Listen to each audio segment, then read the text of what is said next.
Saúde os irmãos com a paz do Senhor. Amém, irmão? Graças a Deus, estamos no 5º dia, né? É uma pena, porque é o último dia, né, hoje, né? Mas a palavra vai continuar sendo pregada, vai continuar sendo ensinada, né? Porque a Bíblia é uma fonte inesgotável. Nós sabemos que, por mais que a gente fale, que ensine, sempre tem alguma coisa para aprender. Então, nós vamos encerrar hoje a nossa escola bíblica de férias, mas os irmãos continuam estudando a palavra, ouvindo a palavra, obedecendo a palavra, perseverando na palavra, para que o nome do Senhor seja glorificado e assim nós possamos alcançar a salvação que nós desejamos. O assunto, como os irmãos já sabem, ainda é a volta de Jesus Cristo. Nós temos um tema que diz assim: eis que venho sem demora. Em todas as lições nós temos esse. E hoje nós temos um textuário que é um outro textuário. É a perseverança dos santos. Então nós vamos estudar isso hoje, sobre a perseverança dos santos. Irmãos, todos nós sabemos que não adianta nada a gente sair correndo em qualquer área da nossa vida, em qualquer coisa que vamos fazer, mas não adianta você sair correndo, fazer tudo rapidamente e depois se parar no caminho e não continuar. O importante é você começar, mesmo que vá devagar, mas constante, né? E vai até o fim. Por isso que Deus falou para Daniel, né? Tu, porém, vai até o fim, não era para parar no caminho. Né? E a palavra de Deus também, nós já conhecemos bastante o texto que diz que nós não podemos recuar. Deus não tem prazer naquele que recua, naquele que para, naquele que fica estacionado, parado. Não, Ele tem prazer em ver aquele que continua correndo, prosseguindo para o alvo, como disse Paulo. Então nós vamos hoje aprender um pouquinho mais sobre a perseverança, né? Para que nós possamos então agradar mais ao nosso Deus, porque aquele que persevera, ele com certeza ele agrada a Deus. Então o assunto é esse, a perseverança dos santos. E o textuário de hoje é: mas aquele que perseverar até o fim será salvo. Como nós já falamos, né, irmão? Vamos para a nossa lição então. Mas nós vamos fazer uma leitura hoje, não, irmão? Que não vamos esquecer hoje não. Nós vamos ler a nossa leitura em classe, está lá em Efésios, capítulo 5, do verso 1 ao 21. Nós vamos fazer essa leitura em classe. Eu gosto sempre de dizer que existem 4 coisas que nós devemos observar na nossa vida cristã. A gente tem que crer, tem que arrepender-se, obedecer e agora mais uma, né? Perseverar.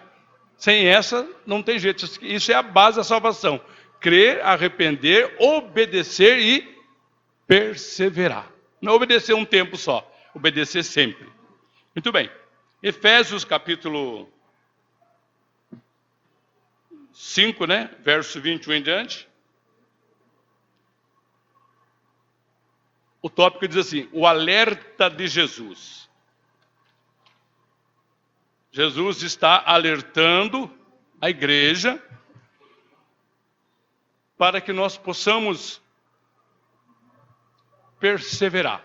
E a alerta, nós vamos ver aqui que estar alerta é o quê? Estar acordado, estar avisado, estar ligado, né? Como costumam falar, né? Sintonizado, mais ou menos assim. Nós vamos ver aqui, ó. Acautelai-vos significa manter-se avisado ou estar alerta. O cristão não pode ser alguém desavisado, alguém que não tem capacidade de discernimento, um tolo. Nós não podemos ser tolo. Tolo nós fomos já no passado, que rejeitávamos a salvação, né? Mas agora não. Pelo contrário, o cristão deve ser alguém que está constantemente alerta ou em alerta, observando e discernindo todas as coisas. O crente em Jesus Cristo deve ser um sábio que anda prudentemente nesse mundo mau. Não sei se os irmãos... Quantos conhecem aqui o lema dos escoteiros? Quem se lembra? Alguém lembra do escoteiro? Vocês têm escoteiro ainda hoje? Não tem escoteiro ainda hoje? Antigamente tinha deve ter assim, o tema deles era sempre alerta. né? Sempre alerta, você tem que estar sempre alerta, sempre esperto para algum perigo, para alguma dificuldade, para algum problema. O crente é a mesma coisa, sempre alerta. Os irmãos perceberam que Paulo está fazendo uma exortação aos irmãos, exortando, ele está estimulando os irmãos a andarem de acordo com a palavra, né? A não deixar ser enganados, a andar como não como insensatos, que antigamente nós éramos, mas como sábios, aproveitando o tempo. Enfim, é uma exortação muito boa para os crentes, para os irmãos de Éfeso e hoje para nós que estamos aqui nessa noite. Paulo está nos exortando a andar de maneira que possamos agradar a Deus em tudo. Por isso ele começa assim dizendo, sede meus imitadores, né? Não é isso que ele diz? Sede meus imitadores, sede depois imitadores de Deus como filhos amados. Uma outra ocasião ele diz, sede meus imitadores. Aqui ele fala, sede imitadores de Deus como filhos amados. Nós lemos a primeira parte aqui que fala assim, acautelai-vos. Então, já falamos, acautelar, mantermos avisado. Estarmos sempre procurando discernir entre o bem e o mal, para que possamos nos conduzir na nossa vida espiritual. E o texto que fala depois aqui é Efésios 5, 15 e 16, que nós já lemos, mas eu vou repetir aqui, porque ele faz parte do nosso tema, diz assim, ó, portanto, vede prudentemente como andais, não como nécios, mas como sábios, remindo o tempo, porquanto os dias são maus. Nós já sabemos sobejamente que os dias são maus. Então, nós não podemos andar de maneira imprudente, de qualquer maneira, né? Andando como se tivesse tudo bem. Não está. Os dias são maus, são difíceis. E nós, para nos manter na presença de Deus, precisamos aproveitar o tempo, né? Aproveitar para buscar a Deus, para ler a palavra, para manter a comunhão uns com os outros. Enfim, o tempo deve ser aproveitado da melhor maneira possível e não gastando o tempo de qualquer maneira. Esse remindo o tempo, já foi falado aqui, quer dizer, sabendo administrar o tempo. Sabendo que o tempo é Deus quem nos dá. Nós devemos saber como administrá-lo. Daí vem o segundo tópico que diz assim, ninguém vos engane. Está em Mateus 24 e 4. Acerca da volta de Jesus, não podemos ser facilmente enganados pelas seitas, pelas falsas doutrinas, pelas heresias, pelo mundo e pelo diabo. Quantos têm sido ludibriados, ou seja, enganados, né? Pelas mentiras do mundo e de Satanás? Quantos? Hoje, irmão, as pessoas estão, parece-me, um pouco mais espertas, né? Mas antigamente, as pessoas acreditavam muito fácil nas coisas. Por isso que apareceu, ainda aparece, mas houve tempo que apareceu mais ainda, pessoas que se dominavam Cristo, que diziam que era Deus, que eram personalidades importantes, e elevavam as pessoas após si. Isso já teve no tempo de Jesus, no tempo de Paulo, melhor dizendo, já teve isso, né? Teve alguém ali que seduziu o povo e levou muitas pessoas ao erro. Até as pessoas pensaram que Jesus, ou Paulo, seria um desses também. Mas ele não era, ele estava pregando a palavra de Deus. Mas nós temos uma história, eu não sei se os irmãos ouviram, eu não quero passar detalhes, eu quero só passar bem por cima o que eu sei disso aqui, para os irmãos, não sei se os irmãos já ouviram falar desse personagem, mas ele foi muito bem comentado. Na época em que eu me converti, em 1978, essa pessoa aqui estava em evidência aí no mundo, mas logo ele desapareceu, ele morreu. Quantos já ouviram falar de Jim Jones? Algumas pessoas, pois é. Não vamos falar nada assim demais dele, não. Vou falar só alguma coisa. Resumindo bem, era uma pessoa com certeza com a mente ruim, né?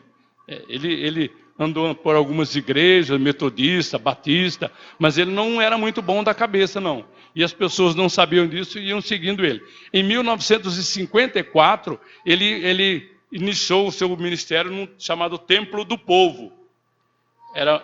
Ele fundou essa seita no Templo do Povo.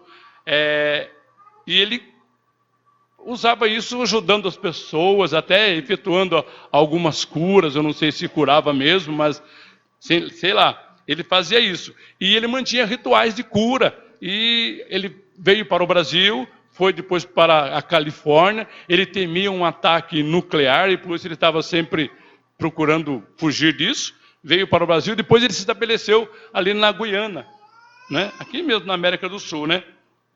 E ali ele chegou a ter mais ou menos 20 mil seguidores, esse tal de Jim Jones.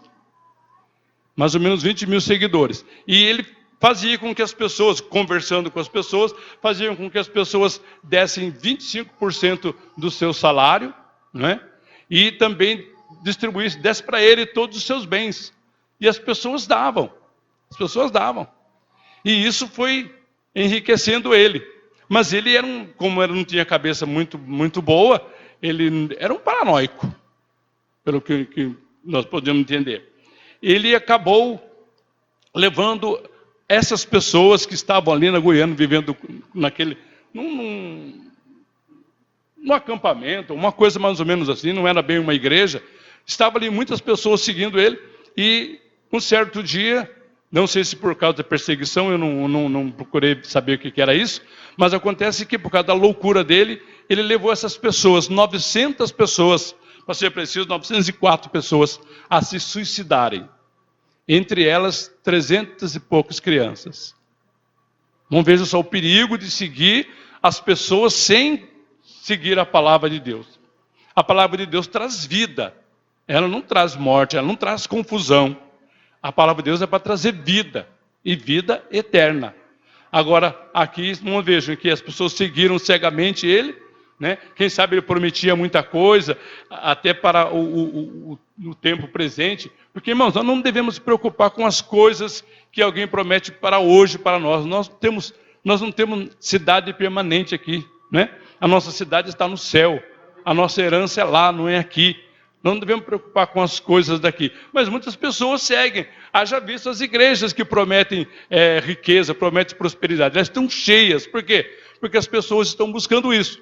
Mas os crentes fiéis, os crentes verdadeiros estão buscando a palavra, estão buscando a santidade, estão buscando o Senhor. E esses é que estão no caminho certo. Então não vejo o perigo. Muitas pessoas se suicidaram e depois deles se levantou o outro. Eu me lembro de uma tal de seita também, das borboletas azuis, lembram também? Também era assim, se acabou também. Foi uma coisa muito feia, muito esquisita. Não era baseado na palavra de Deus. Por isso que está falando assim, ninguém vos engane. Jesus já falava isso. Vamos ler lá em 24 de Mateus? Mateus 24 e 4. E Jesus respondendo disse-lhes, acautelai-vos que ninguém vos engane. Ele continua, porque muitos virão em meu nome dizendo, eu sou o Cristo, e enganarão a muitos. Esse moço dizia que ele era Cristo, depois dizia que era o próprio Deus. E as pessoas eram enganadas. E ele continua assim, e ouvireis de guerras e rumores de guerras, olhais, não vos assusteis, porque é mister que tudo isso aconteça, mas ainda não é o fim. Então não devemos estar assustados e devemos estar cautelosos, né? Quando alguém se apresentar como uma personalidade importante, nós não devemos olhar para isso. Nós já temos o mais importante, que é Jesus, e Ele habita em nós. Nós não podemos ser enganados. Só é enganado aquele que não tem Jesus, porque ele está buscando alguma coisa ainda, mas nós não estamos buscando mais nada, porque nós já encontramos o nosso tesouro. Esse dia nós viemos falando, né, sobre o tesouro que é Jesus Cristo. Então, não tem por que a gente ser enganado. A gente tem que tomar cuidado. Lógico, temos que estar cautelosos. Por isso que a palavra diz, ninguém vos engane. Porque está cheio de enganadores o mundo, irmão. O mundo está cheio de enganadores. Pessoas que buscam o seu próprio proveito, né? Pessoas que buscam fama, que buscam glória desse mundo e que buscam também dinheiro. Então eles estão aí para enganar o povo. E como o povo não tem discernimento, por isso que Jesus falou assim, errais por não conhecer as Escrituras e o poder de Deus. E lá em Oséias diz assim, o meu povo foi destruído porque faltou conhecimento. Quando a pessoa conhece a palavra de Deus, quando a pessoa conhece Jesus, ela não é... A parte C diz assim, olhai, não vos assusteis. O cristão deve tomar cuidado para não ser alarmado tão facilmente. Há muitos que são enredados por seitas alarmistas. as quais, hora ou outra, perturbam os incautos, com previsões acerca do fim do mundo e da volta de Jesus. O irmão Ruth já falou aqui sobre isso, né? Que muitos marcaram até dia, como também falou, para a volta de Jesus, e isso não pode ser feito, porque Jesus disse que ninguém sabe nem o dia nem a hora. Então, se alguém marcar um dia, ou uma hora, ou alguma coisa assim, pode descartar, porque não é de Jesus. Para o cristão que anda no temor do Senhor diariamente, a volta do Senhor Jesus não lhe deve causar preocupação ou pânico, visto que está garantido na fé para aquele grande dia. Eu sempre falo, já falei aqui, nós não podemos estar preocupados com a volta de Jesus. Não precisa preocupar. Precisa estar apercebidos, né? Então, e apercebido, você vai andar de acordo com a palavra. Você vai andar em temor, você vai andar em santidade, você vai andar em comunhão, você vai suportar uns aos outros, né? Você vai evitar de falar coisas que aborrecem o irmão, que aborrece a Deus. Então isso é estar apercebidos e andando de maneira que o Senhor agrade. Mas não preocupado, meu Deus, quando é que ele vai voltar? Será que eu estou pronto? Se você estiver observando a palavra, não se preocupe, você está pronto para a volta de Jesus. É só continuar, é só perseverar. O que não pode é parar, o que não pode é desanimar, o que não pode é voltar atrás. Daí não, mas continue. Perceba que quem ainda vive com certo medo da vinda de Cristo e do juízo final, ainda não está aperfeiçoado no amor de Deus. Tendo o pleno conhecimento de que somos de Deus, asseguraremos assim os nossos corações diante dele. Tende cuidado para que ninguém vos faça presa sua por meio de filosofias e vãs sutilezas, segundo a tradição dos homens, segundo os rudimentos do mundo e não segundo o Cristo. O irmão Ruth já falou aqui, eu vou falar de novo. Nós vamos ouvir muitas palavras repetidas aqui, mas isso aí é para a nossa segurança, né? Isso aqui já foi falado também, para ter cuidado, que ninguém vos engane. Cuidado. Depois, 2 Tessalonicenses 2 e 3. Olha só, está falando sobre engano ainda. Ninguém de maneira alguma vos engane, porque não será assim sem que antes venha a apostasia e se manifeste o homem do pecado, o filho da perdição. Você vai, com certeza, perceber, né, quando tudo isso for acontecer. Ninguém precisa ficar alarmado, porque vai acontecer o fim, sim. Mas não é assim como alguém pensa, que vai aquela destruição e você tem que ficar apavorado com isso. Nós não precisamos, porque nós temos confiança em Deus. Deus não nos preparou, não nos destinou para a ira, mas para a aquisição da salvação. Então nós podemos ficar tranquilos, não ficamos preocupados, mas sim apercebidos, eu repito. Completou um pouco mais, né? Então ninguém devia enganar por epístola. De repente alguém poderia mandar uma epístola lá para os irmãos, uma carta falando alguma coisa, ou o Espírito, ou profecia. Quantas profecias falsas às vezes a gente ouve? A gente tem que ter cuidado. Por isso Paulo manda julgar as profecias, para ver se vem de Deus. Nós sabemos que a profecia ela tem uma característica, a profecia correta tem uma característica. Ela é para ensinar, é para consolar, né? Não é uma coisa de qualquer maneira, não. Então, até mesmo por profecia, alguém poderia enganar. Então, os irmãos deveriam estar espertos, cautelosos, né? Para não cair nessas artimanhas. Eu acho interessante, eu estava lendo hoje a palavra, em Gálatas. O apóstolo Paulo, ele pregou aos Gálatas. Eles receberam a palavra com alegria. E depois ele escreve uma carta para os irmãos de Gálatas, preocupado, porque os irmãos já estavam passando para um outro evangelho. Daí ele fala assim, não é que haja outro evangelho, mas alguns transtornam o evangelho e pregam coisas que não estão dentro da palavra, isso falando nas minhas palavras, né? Então depois ele fala assim, olha, lá mais para frente, no capítulo 5, ele fala assim, corrieis bem. Quem vos impediu de obedecer? Ele fala assim, de obedecer à verdade. Então ele fala para os Gálatas: oh, vocês estavam indo bem, vocês estavam correndo bem, e agora quem que impediu vocês de continuar a caminhar, a ir bem? Quem vos impediu de obedecer à verdade? Alguém estava pregando alguma coisa errada lá. Alguém estava perturbando os Gálatas. Por isso ele ficou preocupado. E ele até falou assim: eu maravilha, eu fico admirado de ver que vocês passaram tão depressa, né? Começaram em espírito e estão terminando em carne. Quantos crentes é assim, irmão? Começa em espírito, depois termina em carne. Né? Começa bem na palavra de Deus, de repente alguém fala alguma coisa no ouvido, ele já muda. Eu me lembro, quando eu aceitei Jesus como Salvador, eu nunca recebi nenhuma palavra. Nunca fui evangelizado por alguém, não me lembro que tenha sido evangelizado por alguém. O meu irmão, ele falava alguma coisa em casa, assim, mas não era evangelho, também não era evangélico ainda, mas ele já falava alguma coisa da palavra, mas não era bem uma evangelização. Eu não me lembro de alguém ter chegado para mim e falado assim. Mas quando eu recebi Jesus como meu Salvador, no outro dia veio uma pessoa de uma outra igreja dizendo para mim assim: olha, você está quase no caminho certo. Se você estivesse na minha igreja, você estava no caminho certo. Mas está um bom começo, falta você vir para a minha igreja. Como se a igreja que fosse o caminho. Ele podia falar: não, você entrou no caminho, recebeu Jesus, está no caminho. Mas não, eu estaria perto do caminho. No caminho eu estaria se estivesse na igreja dele. Então não é assim, irmãos. O caminho é Jesus, a verdade é Jesus, a vida está em Jesus, não está na igreja. As pessoas hoje estão colocando o nome da igreja, como se a igreja salvasse. Muitos não falam nem do nome de Deus nem de Jesus. Falam assim: não, eu fui em tal igreja e lá na igreja eu encontrei a libertação. Lá eu encontrei a prosperidade. Pois é, mas antes não fala mesmo, é assim mesmo. Ele quer, é aquele assunto que o pessoal fala, que quer pescar no aquário, né?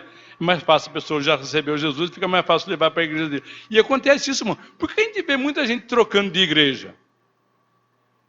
É isso. Não é só isso, tem muitas coisas que levam a pessoa a trocar de igreja. E isso é uma das coisas, as pessoas se enganam, falam que aqui é melhor, né? Ou então é diferente. Olha, lá onde você está, nessa igreja você não tem chance nenhuma, você não tem oportunidade. Vem aqui, você vai ser diácono, vai ser presbítero, vai ser pastor, como se isso fosse levar para o céu. Bom, o que nos leva para o céu, irmão, é a nossa fé em Jesus. É a graça dele em nós, não é o cargo, não é o nome. Porque falando em nomes assim, por exemplo, presbítero, diácono, pastor, isso aí não quer dizer nada, irmão. O melhor nome para nós qual que é mesmo? Servo de Deus. É isso? Servo de Deus. Eu gosto quando o Natanael cumprimenta eu, quando ele fala para mim, ele me cumprimenta e chama eu de servo de Deus. Esse é o nome que eu gosto mais, porque eu sou servo de Deus, antes de tudo. Não é? Mas tem pessoas que querem ter nome, quer ser missionário, né? Tem outros que querem ser chamado até de reverendo, né? Pastor já não serve mais, tem que ser de bispo, reverendo. Não, apóstolo. Tudo isso é bobagem. E tem muitas outras coisas mais. Pessoas que querem o seu próprio benefício. Outra coisa que eu me lembro, uma vez um certo irmão saiu da igreja também com a família toda, e eu conversando um dia com ele, perguntei por que saiu lá do Pedregulho. Ele falou assim: porque minha filha canta, e ela canta muito bem, e lá não estava dando oportunidade para ela. Olha só, irmão, isso é motivo para deixar a igreja e ir para outra igreja?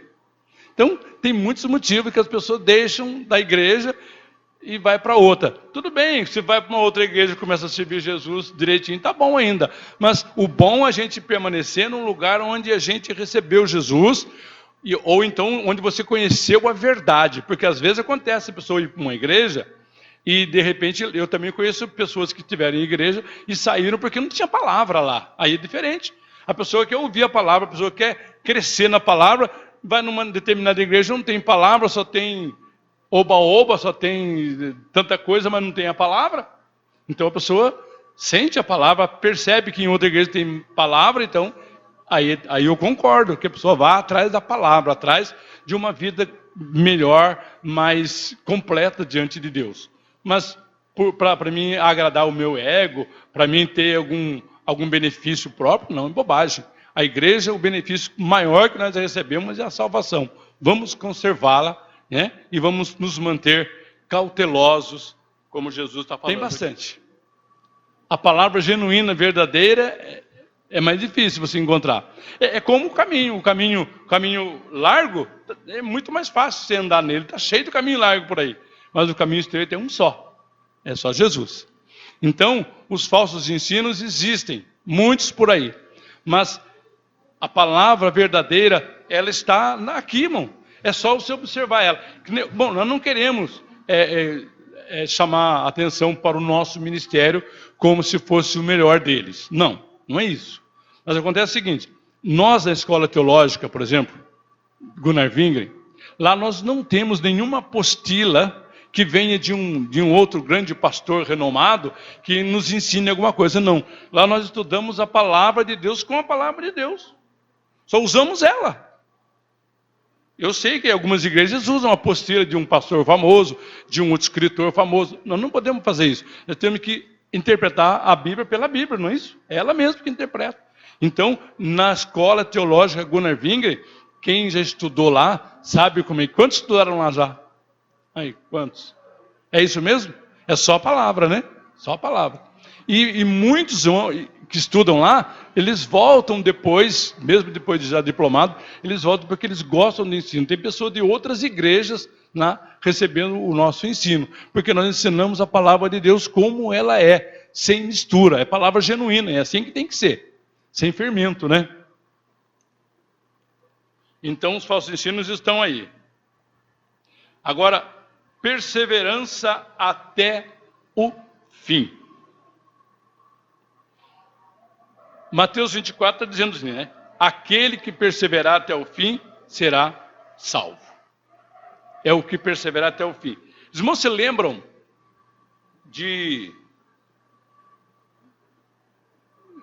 já ouviram, com certeza já sabem da palavra que fala sobre Caleb e Josué, né? Moisés mandou alguns homens, 12 homens para ser mais exato, espiar a terra de Canaã.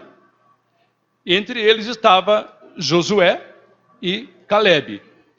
E eles voltaram e começaram a infamar ou difamar a terra, dizendo, não, a terra pode até ser boa, mas tem gigantes, não tem condição de entrar lá.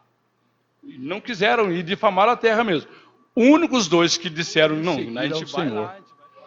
Mas não foi só ele, não. Ele e o Josué. Tanto é que os irmãos sabem que quando eles entraram na terra de Canaã, dos que saíram do Egito, somente os dois entraram. Entraram muitas pessoas, mas pessoas que nasceram no deserto. Dos que saíram do Egito, só os dois. Josué e Caleb. Por quê? Porque eles perseveravam até o fim. Eles acreditaram que a terra era a terra prometida, realmente era a terra que manava leite e mel. Nós temos que acreditar que a terra prometida para nós hoje é uma terra que existe realmente e que nós podemos conquistá-la, né? Ou melhor, que Deus já conquistou, na verdade, para nós. Devemos tão somente tomar posse dela pela fé e continuar caminhando, perseverando, porque senão a gente vai recuar e Deus não vai ter prazer em nós.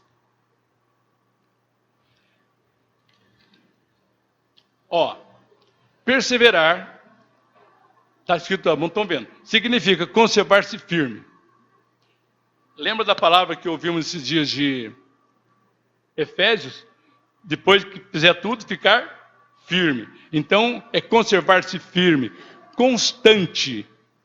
Perseverar, ser constante. Paulo diz também, sede sempre constantes e abundantes na obra do Senhor. Continuar a ser, continuar a ficar, perdurar, persistir, insistir, permanecer sem mudar, ou permanecer sem variar o seu intento. Muitas definições para a palavra perseverança. Então, nós precisamos ter essa firmeza. Nós não podemos vacilar. Já houve tempo que nós vacilamos muito, né, irmão? Agora não podemos vacilar mais. Nós temos que ficar firme. Não podemos ser inconstantes. Nós vamos ver isso na palavra de Deus. Odiados de todo mundo sereis, mas quem perseverar até o fim será salvo. Nós somos odiados. Não por todas as pessoas, né? Tem pessoas até que se simpatizam com os crentes. Mas uma grande parte não gosta de crente, à toa. Você não precisa fazer nada. É só você declarar a sua fé em Jesus, que as pessoas já te descartam. Isso, se não odiar, ainda está bom. Mas já não querem mais saber de amizade. Eu me lembro quando eu recebi Jesus como Salvador, os meus melhores amigos se afastaram. Não quiseram mais ser amigos. Você também? Então, mas tem que perseverar. Qual que é o mais importante? É os amigos? Ou são os amigos? Ou é Jesus o nosso verdadeiro amigo? Então nós vamos continuar seguindo. A gente não quer perder a amizade, com certeza. Mas também não podemos conservar uma amizade e deixar Jesus de lado, deixar o amor de Deus de lado. Então está aqui. Sereis odiados, mas que perseverar até o fim será.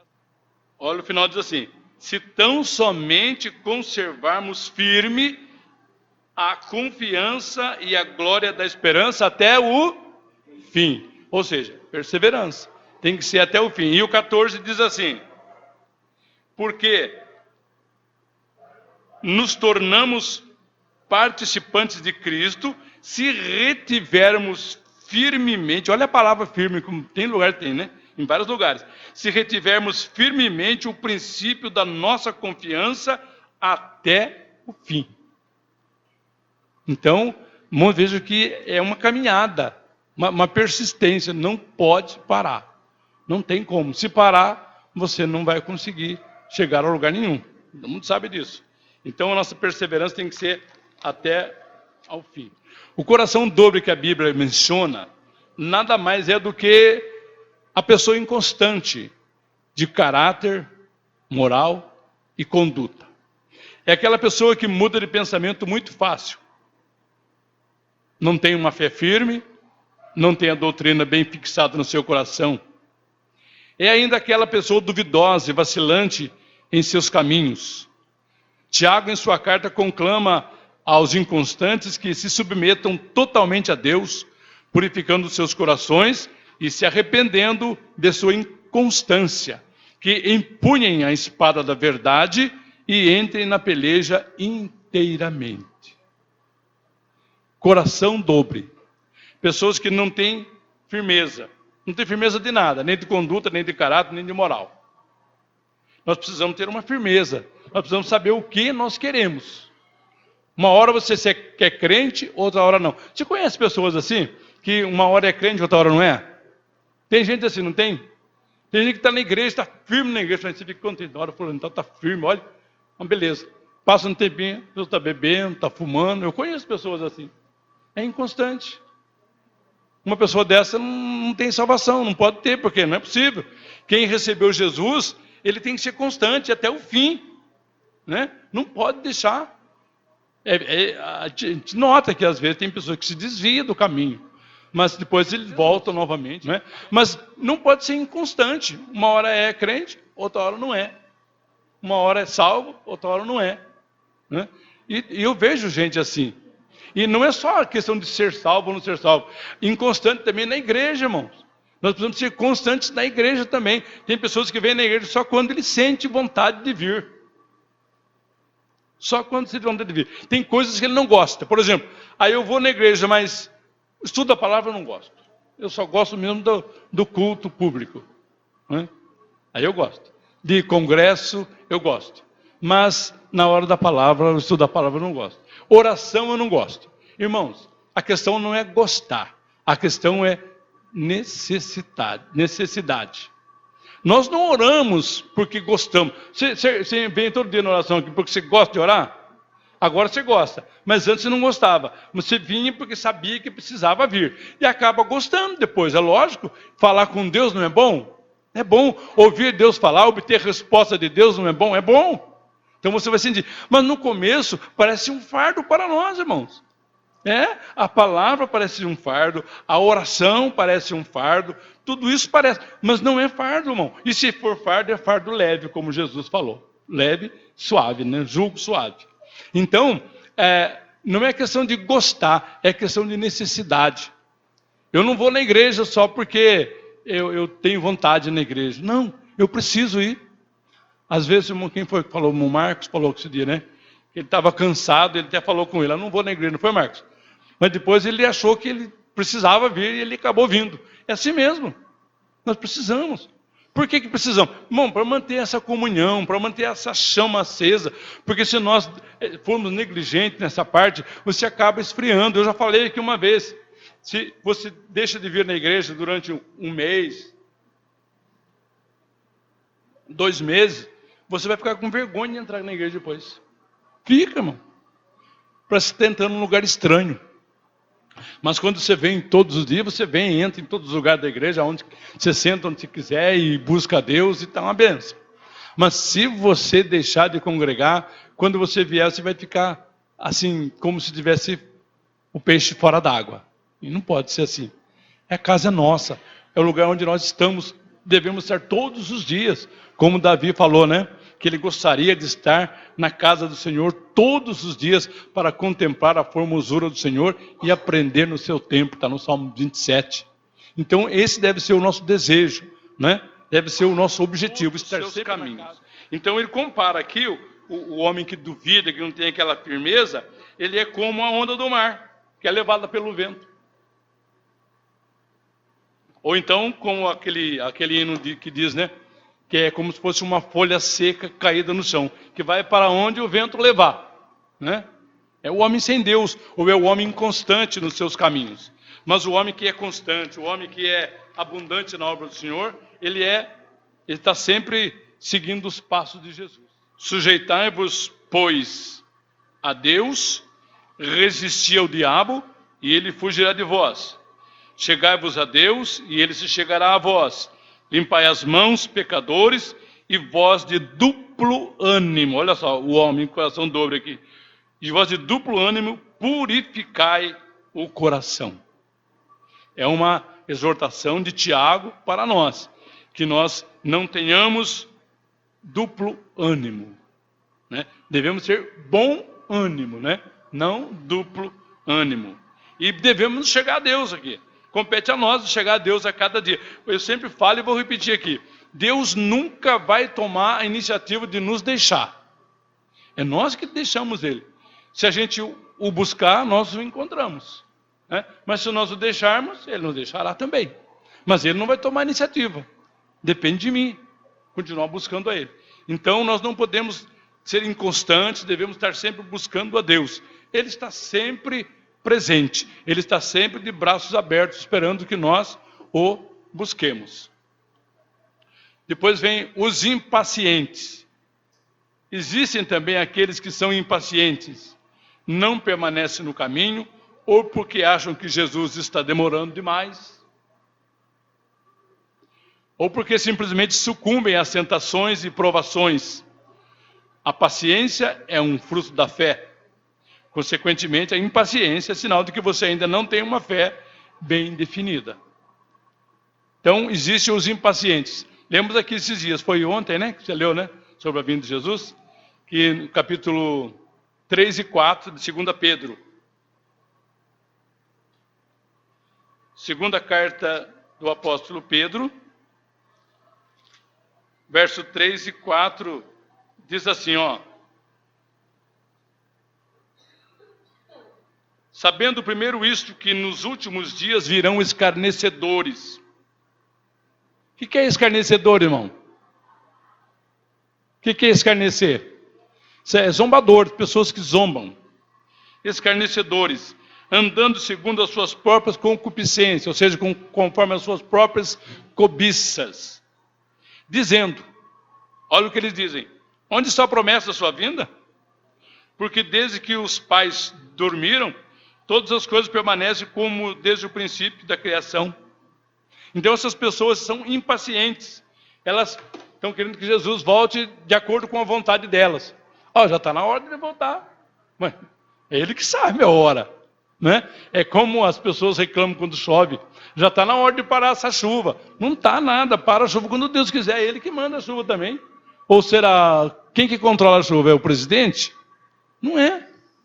Não é o presidente. É Deus que controla tudo. A Bíblia diz que ele faz descer a chuva sobre justos e injustos, a chuva e o sol. Então, se não podemos reclamar, falar, o tempo está maluco. Não está maluco, nada, é Deus quem fez tudo. Não está não, está chovendo muito, não está chovendo muito, está chovendo o quanto Deus permite, porque se Ele não permitir, não cai uma gota d'água. Não é? Não foi assim? Ele não mandou para 3 anos e meio sem chover lá em Samaria, né? Que naquela região lá. Ficou 3 anos e meio. Quem que controlou foi o homem? Foi a natureza? Não, foi Deus. Não choveu. Mas no momento em que o profeta orou e ele atendeu a voz do profeta, choveu abundantemente. Deus ouvindo a voz de um homem, né? Por isso que a Bíblia exorta nós a sermos, termos fé como Elias, que era um homem sujeito às mesmas paixões que nós, mas ele orou que não chovesse, não choveu, e orou pedindo chuva, e a chuva veio. Então, a chuva está no controle de Deus. Não devemos estar impacientes, tem que parar logo, ou tem que chover logo. Não. Temos que continuar na dependência do nosso Deus, sabendo que Ele é soberano e Ele faz como quer. Assim como a volta dele. Ele que sabe o dia que vai voltar. Nós sabemos que Ele está esperando. A Bíblia diz que, foi lido aqui, que Ele não retarda a sua promessa, ainda que alguns a tenham por tardia. Mas Ele é longânimo. O que é longânimo?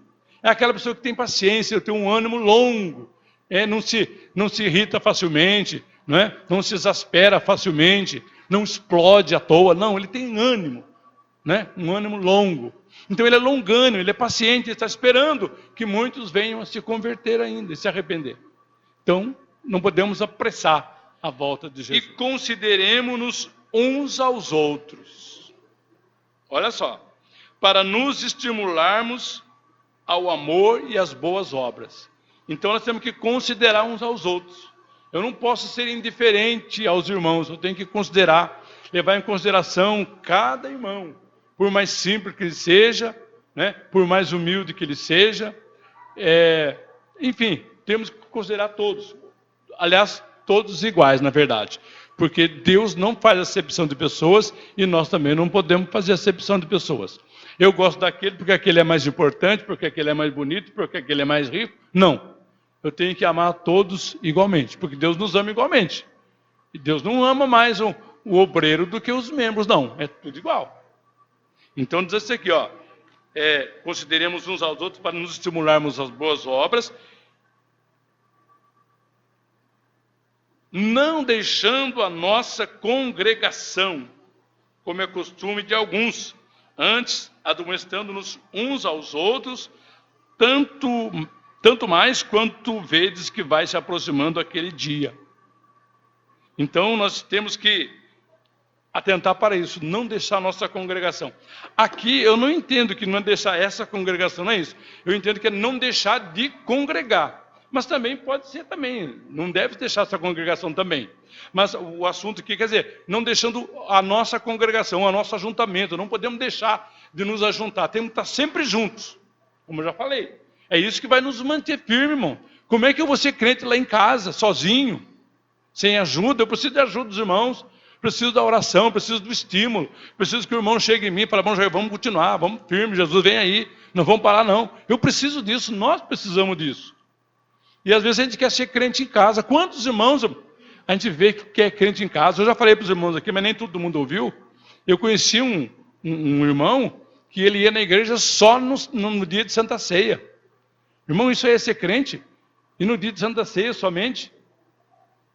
Não pode ser assim. No domingo ele não ia, na segunda não ia, na quarta não ia. E tem crente assim aqui também. Tem crente que não vem na igreja, só vem quando quer, quando sente vontade. Não, aqui diz assim, não deixando a vossa congregação.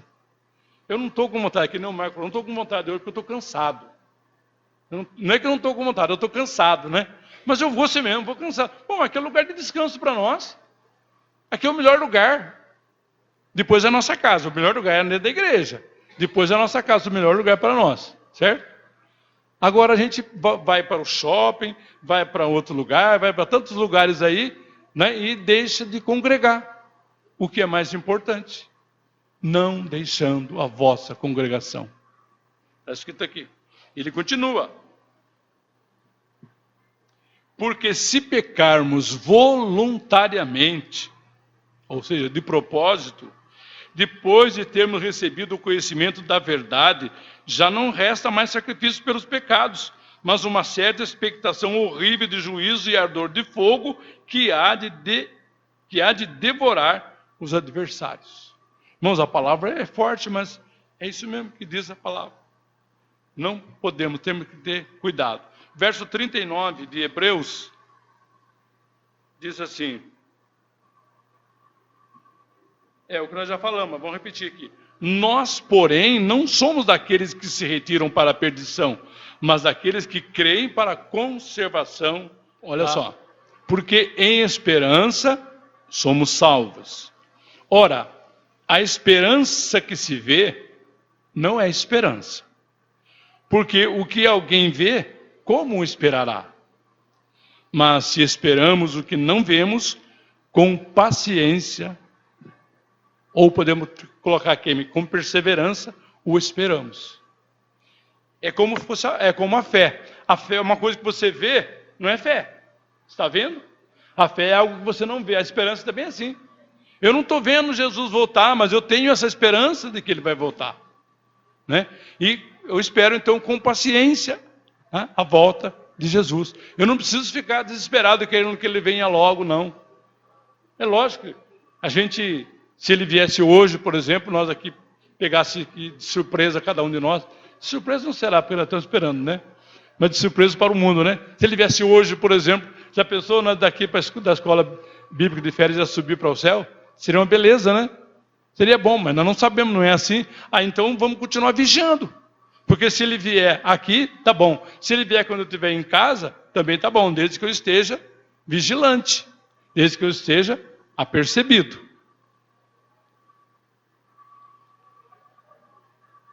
Romanos 8, 24, 25, já lemos? Já lemos, é aqui. Então vamos passar para outra parte aqui.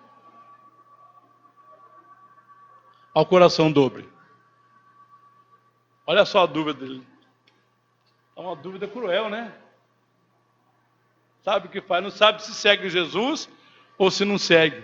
Não sabe se ele vai para o bar beber uma ou se vai para a igreja ouvir a palavra de Deus. Coração dobre é isso aí. Ou então, se ele já é crente, ele não sabe se ele vai para a igreja ou se ele vai lá na praça dar uma voltinha lá. Não vai pecar, não. Mas vai dar uma voltinha lá, passear só lá. Tá certo? Não está certo também. Né? Pode não ser pecado ir na praça passear. Não é pecado, na verdade. Mas você está deixando de congregar? No dia, na hora do culto, você deixa o culto e vai passear na praça? Não. Né? Então, é o coração dobre. O segredo dos perseverantes. Eis aqui algumas características dos servos de Deus, os quais foram perseverantes até o fim de suas vidas. Vale enfatizar que não basta ser perseverante somente por algum momento, é o que eu falei, de sua vida. É preciso ou é necessário que o cristão seja perseverante até o fim, como Jesus nos disse, pois somente assim será salvo. E como é que nós vamos perseverar? Daí tem aqui uma lista daquilo que nós devemos fazer para ser perseverantes. Vamos ver? Leitura e estudo da Bíblia.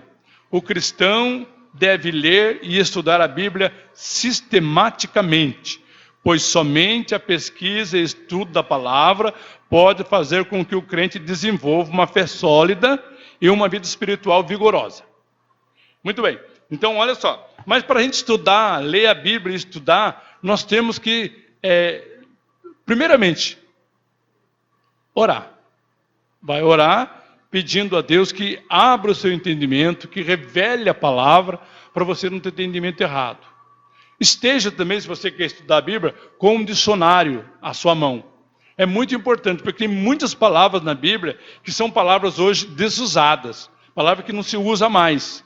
E você talvez não saiba o significado. E não sabendo o significado, você pode dar uma interpretação errada. Então é necessário, por isso que eu sempre digo, a Bíblia tem que ser entendida espiritualmente, mas também Jesus não está falando, examina a Escritura, não é isso não. Pode ver que tem um S aí, examinais. Jesus falou assim, olha, vocês, nas minhas palavras, o que Jesus falou, parafraseando o que ele falou, olha, vocês costumam examinar as Escrituras porque vocês acham, né? Vocês entendem que nela está a vida eterna. Mas você não quer vir a mim para ter vida. Então ele estava censurando as pessoas por examinarem as Escrituras e não quererem vir a Jesus. Então por isso que tem que entender gramaticalmente também, para a gente ter um entendimento correto disso aí. E as pessoas não entendiam. Examinavam a Escritura, Achava que não, a Escritura é que tem a vida eterna, mas não queria ir para Jesus. E assim é muitos hoje, né? Tem gente que examina a palavra, irmão. Tem pessoas que têm a palavra na estante lá, aberta. Não adianta nada também no Salmo 91 ou em outro salmo. O que precisa é observar a palavra, estudar a palavra, procurar entender o que diz a palavra, né? Ter a Bíblia não quer dizer nada. Mas tem pessoas que têm a Bíblia, porque eles acham que a Bíblia é um livro sagrado, mas não quer ir para Jesus. A Bíblia está revelando quem? Jesus. A Bíblia, do começo ao fim, é para revelar Jesus, não é? Então, estava que nem o eunuco que o Felipe evangelizou. Ele estava lendo a palavra, se Deus não mandasse Felipe ali, o eunuco ia chegar lá na Etiópia sem entendimento nenhum. Aí eu li um livro lá, mas esquisito, o livro lá, fala de um homem que morreu, mas não entendi nada, por quê? Mas, não, Felipe chegou, você entende o que lê? Ele falou, não entendo, como é que eu posso entender se ninguém explicar? Daí ele explicou. Não, aconteceu isso, ele explicou para ele, não sei quanto tempo durou a viagem, né? Mas com certeza ele entendeu, porque quando chegou lá a um certo ponto, tinha água lá, e ele falou assim, já tinham falado sobre o batismo, tudo para ele, né? Daí ele falou assim, aqui tem água, o que impede que eu seja batizado? Nada, se você crê de todo o coração, eu creio. Então, desceram ambas as águas, ele não pegou uma canequinha e jogou na cabeça dele não, como alguém faz, mas ele o batizou por imersão, foi batizado. Quer dizer, ele entendeu a palavra porque alguém explicou, né? Se nós não entendemos, vamos procurar alguém que possa nos explicar, né? Ou então, ore a Deus, busque a Deus que Ele vai dar entendimento também. Então, o segredo de perseverar, primeiramente, é esse aqui: estudar e ler a palavra constantemente, diariamente, né? Sistematicamente. Está escrito aqui, pois somente pesquisa e estuda a palavra pode fazer com que quem desenvolva uma fé sólida. Quanto mais você lê, mais você vai adquirir a fé, certo? A fé vem pelo ouvir, e ouvir pela palavra de Deus. Então, e uma vida espiritual vigorosa, está lá em Salmo 1, 2 e 3, que diz assim, ó, bem-aventurado, ou seja, muito feliz, né? É o varão que não anda segundo o conselho dos ímpios, nem se detém no caminho dos pecadores, nem se assenta na roda dos escarnecedores. Antes, ou seja, pelo contrário, ele tem o seu prazer na lei do Senhor e na sua lei medita de vez em quando. Não, né? De vez em quando não? Medita de dia e de noite. Mas tem gente que medita de vez em quando. De vez em quando eu leio a Bíblia. De vez em quando eu leio a Bíblia sim. Eu já li algumas partes. Não tem que ler parte não, você tem que ler a Bíblia direto, né?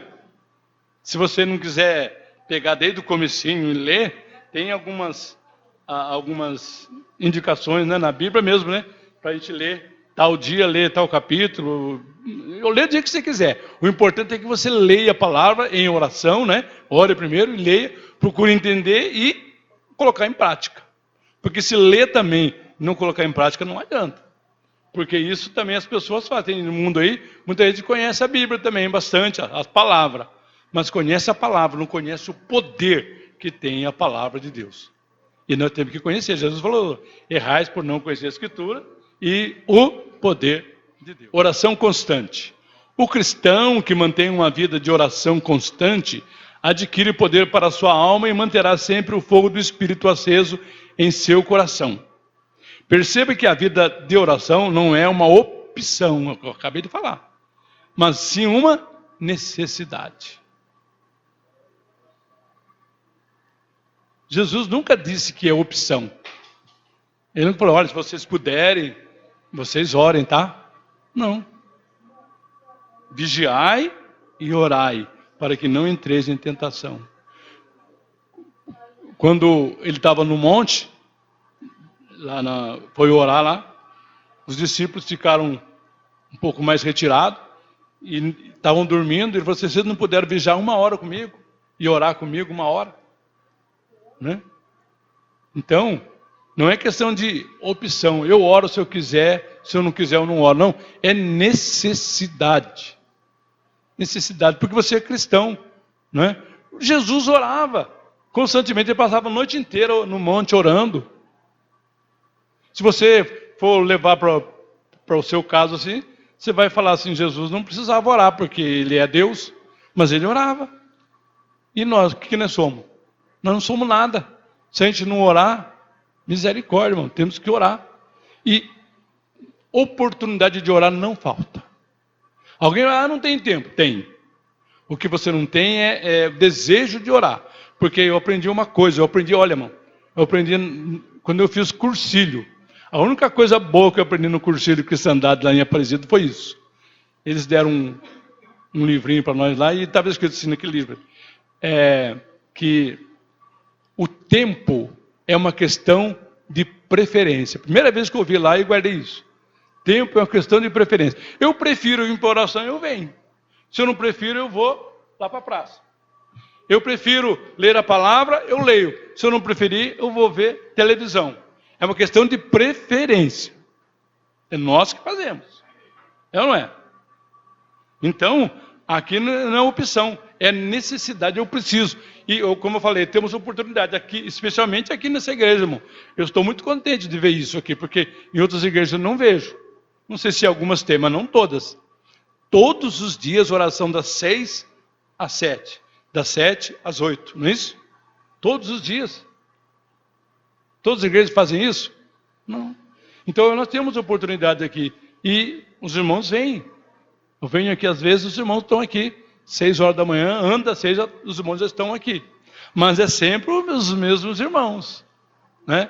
Precisava mesclar um pouquinho, né? Mudar de vez em quando, vir outros irmãos. Mas parece que é mais difícil, né? Mas é uma oportunidade. Não é muito fácil, eu reconheço. 6 horas da manhã não é fácil, não é para todo mundo não. Mas tem gente que pode e não vem. Tem gente que precisa mais ainda e não vem. Porque não é questão de poder somente, é questão... Lógico, todos nós precisamos, mas tem pessoa que está numa situação difícil, está desempregado, está doente, mas uma doença que não impede dele vir aqui. E ele não vem buscar Deus. Né? Não sei se ele busca em casa. É provável que não. É provável que não, porque se não vem aqui, em casa também não vai orar. Né? E se ora muito pouco. Né? Aquela oração, como ele falou esse dia, né? Só falta fazer o sinal da cruz. E faz uma oraçãozinha rapidinha assim e pronto. Tá certo, não é por muito falar que Deus vai te ouvir. Não é mesmo. Mas é bom ser de vez em quando, não digo toda hora, mas uma vez por dia, pelo menos, ficar uma meia hora assim, ajoelhado, orando ao Senhor, é muito bom. Né? Quanto mais você ora, mais você vai sentir a presença dele e melhor você vai se conduzir nessa vida. Amém? Então, a oração constante. Efésios 6:10. Você não leu errado, não? Orando em todo tempo, não é orando de vez em quando, não? Não. É orando em todo tempo.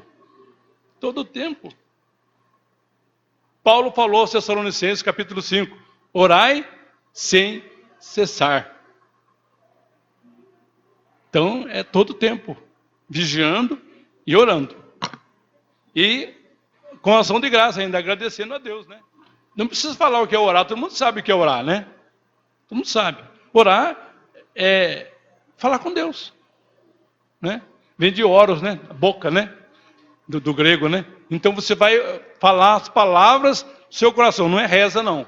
A reza você vai, é uma coisa que o povo aí fora usa, que é uma coisa decorada. A oração não é decorada, você abre o seu coração para Deus, como Ana fez, né? Derramou o seu coração na presença de Deus e Deus a ouviu. Então a oração é assim.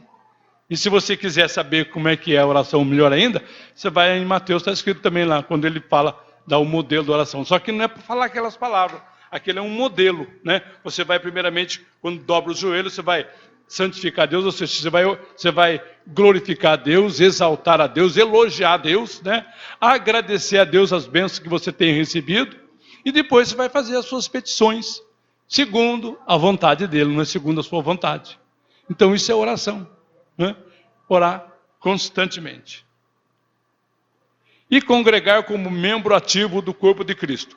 O cristão que congrega e participa ativamente do corpo de Cristo estará sempre ligado espiritualmente a Jesus Cristo. O ato de congregar faz com que o crente desfrute da estimulação mútua, um estimulando o outro.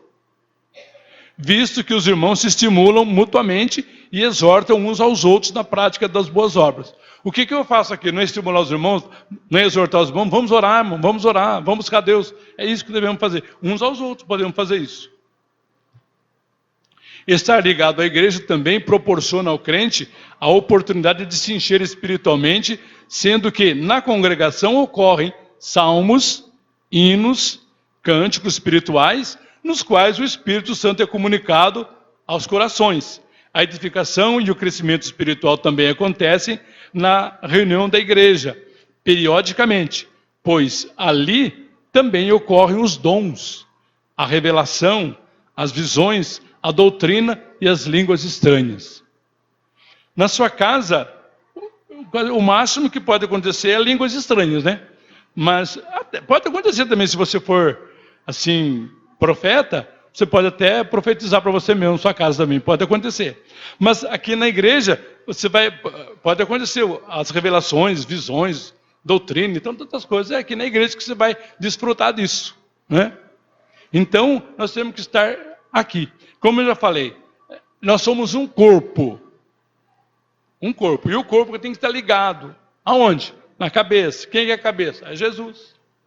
Eu oro em casa mesmo eu sirvo a Deus. Daí então você está fazendo o seguinte, você está colocando a mão diretamente no pescoço aqui, ó. Não pode ser na cabeça, né? Ligar a mão na cabeça, não. A cabeça tem que estar ligada pelo pescoço, né? Pelo tronco, pelos membros, a mão vai estar aqui embaixo. Você quer uma mão, você já quer ligar direto na cabeça? Em Deus? Não, você tem que estar ligado na igreja, né? Temos que estar aqui ligados uns aos outros. Somos o corpo. Eu não sei o que eu sou. Quem sabe o dedinho em mim, se é que eu sou alguma coisa. Mas estou ligado na igreja, no corpo. O corpo somos nós. Cada um é membro em particular. E cada um tem uma sua função, né? Cada um tem a sua função. Todos são necessários. É como na mão. Quem que pode dizer que o dedinho aqui não é necessário? Olha, eu estou com esse dedo aqui, aproveito para pedir oração, ele não está dobrando, ó. Ele não dobra como esse aqui que fecha, não consigo fechar essa mão. E é a mão que eu pego no braço do violão, da guitarra para tocar. Para fazer pestana dá, porque o dedo fica em pé. Mas quando eu vou dobrar ele para fazer alguma posição, não consigo. Não consigo dobrar. Então eu peço que os irmãos orem para que Deus possa restaurar o meu dedo, se for da vontade dele. Mas ele é necessário para mim, né? Não posso falar que não preciso dele. E o pequenininho precisa também, todos precisam. Não tem nenhum que seja inútil aqui. Assim na igreja também, não tem ninguém inútil aqui. É certo, Jesus falou que depois que nós fizemos tudo, somos servos inúteis. Mas isso em relação a ele, né? Em relação a ele, somos servos inúteis mesmo. Porque estamos fazendo só o que ele mandou. Mas nós somos úteis uns aos outros. Nós precisamos uns aos outros. Por isso que tem aquele hino que sempre fala, né? O corinho, né? Não posso viver sem você, meu irmão. Tem um corinho que fala assim: eu preciso te compreender, meu irmão. Preciso te amar mais e mais, meu irmão. Eu preciso do irmão, né? Nós precisamos uns dos outros. E só congregando para sermos assim. Então retenhamos firme a confissão da nossa esperança, porque fiel é aquele que prometeu. Se ele prometeu vir nos buscar, ele vem. Ele é fiel, ele não mente, ele não falha, né? E vamos considerar uns aos outros e estimular as boas obras. Porque já sabemos que não é boa obra que salva. Mas o crente salvo, ele tem que ter boas obras, né? Eu não vou receber a salvação através de boas obras, de jeito nenhum. Não preciso fazer obra nenhuma para ser salvo. Mas depois que eu fui salvo, eu tenho que mostrar que eu sou salvo através das minhas boas obras. Se eu vou continuar tendo más obras como antigamente, eu não sou salvo. Então eu tenho que ter boas obras. E eu tenho que estimular isso através da nossa comunhão, né? Ali está falando, cantando e salmodiando em vosso coração. Mas não é só no coração, é cantar mesmo, abrir os lábios mesmo, deixar que flua do nosso interior um cântico de louvor ao nosso Deus com toda a nossa força. Às vezes a gente convida os irmãos para cantar, a gente percebe, não aqui tanto, mas no templo central eu vejo, eu estou sempre lá na ceia pedindo para os irmãos cantar, e eu vejo que não são todos que cantam, uma grande parte não canta, não sei porquê, não canta. Nós temos que cantar, irmão. A Bíblia está recheada de versículos que nos exortam a cantar. É só olhar nos Salmos lá. Quer cantar para cantar. Deus colocou um novo cântico em nossa boca e a gente não canta. Nós temos que cantar, irmão. É muito bom. Estamos cantando, louvando ao Amém. Senhor. Quando nos ajuntamos, nós temos que cada um ter alguma coisa. Ah, mas a gente chama alguém para cantar um hino, a pessoa não quer. Chama alguém para dar uma palavra, a pessoa não quer. Chama alguém para orar, a pessoa não quer orar. Ué, mas cada um tem que ter alguma coisa. Se você não sabe cantar, você sabe ler uma palavra. Você sabe dar uma saudação para a igreja. Você sabe falar que está feliz com Jesus, né? Nós temos que fazer isso aí, irmão. Todos nós, não tem exceção aqui não. Ah, eu sou tímido. Tudo bem, eu também sou. Todos nós temos um pouquinho de timidez. Mas nós não podemos deixar que isso nos deixe intimidado, né? Diante da igreja. A igreja é uma família, nós somos família, não temos que ter vergonha nada. Se fosse para ter vergonha, eu não vim aqui falar também, eu também tenho vergonha. Mas não é para ter vergonha, são meus irmãos, são a minha família, eu vou ter vergonha por quê? Se eu cantar um hino aqui e sair alguma coisa errada, eu errar a letra, não tem importância, eu volto, eu canto de novo. Não preciso ficar envergonhado. É normal, quem que não erra? Só Deus, né? Então não precisa, procure fazer o melhor para Jesus. Mas se errar, conserte, não tem problema. Mas não tenha medo de ser chamado e de falar alguma coisa, falar de Jesus. Se você não tem nada para falar, você fala, ó irmãos, eu sou tímido, eu não sei falar nada, mas olha, eu sei dizer que Jesus me salvou e eu estou feliz com Ele porque eu vou morar no céu. Pronto. Acabou. Não é? Então temos que ter alguma coisa. Então tem doutrina, alguém tem doutrina, tem uma demonstração, tem salmo, leia um salmo, né? Somos salvos para quê? Assim. Para ficar aqui, como falou aqui, né? Alguém quer ficar aqui, né? Diz que vai o novo céu, a nova terra é aqui mesmo, não sei como. Se vai ser tudo destruído, vai, não sei nem virar pó, não vai, né? Não sei o que. Não sei o que vai acontecer, não vai virar nada, vai sumir. Vai ser como antes, não tinha nada aqui, né? Vai acabar isso aqui. Pelo menos é o que a palavra de Deus diz. Que os elementos ardentes se fundirão, se derreterão. Então não fica nada, vai sobrar nada. Um novo céu, nova terra. Não é aqui. Porque Jesus falou que Ele quer que nós estejamos onde Ele está. E Ele está lá no céu, Ele não está aqui. Ou que já seja perfeito. Mas prossigo para alcançar aquilo para o que fui também preso por Cristo Jesus.